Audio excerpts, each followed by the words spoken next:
Uyga borsam dadam so'radi. Nima bo'ldi o'qishing? dedi. Kirolmadim dedim. Sen nima uchun o'qishga kirolmading? Aytaymi dedi.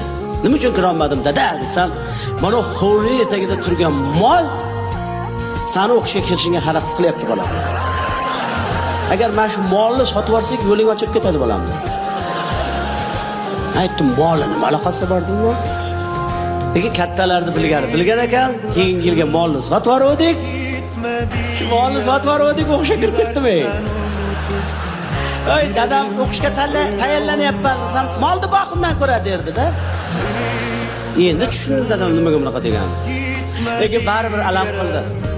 Men shuncha mehnat qilib, shuncha iste'dodim bilan, shuncha talentim bilan kirolmagan o'qishimga meni mol olib berib qo'ydi.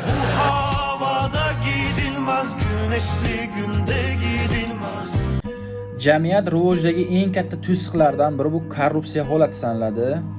Turli davlatlarda korrupsiyaga qarshi turli xil jazo usullari qo'llanadi. Hattoki Xitoyda bunga qarshi o'lim jazosi ham belgilab qo'yilgan. Yoshligimda ustozim aytib berganlar. Amir Temur qo'shinida nima uchun unga qarshi xiyonat deyarli kuzatilmagan? Chunki deganlar ikkita asosiy sababni ketib o'tganlar. Birinchisi, Amir Temur juda katta miqdorda oylik maosh to'lagan. Ikkinchisi esa ularda iymon, vijdon, oliy qadriyat sifatida qaralgan deganlar. O'sha vaqtda men o'zimda xulosa qilgandim.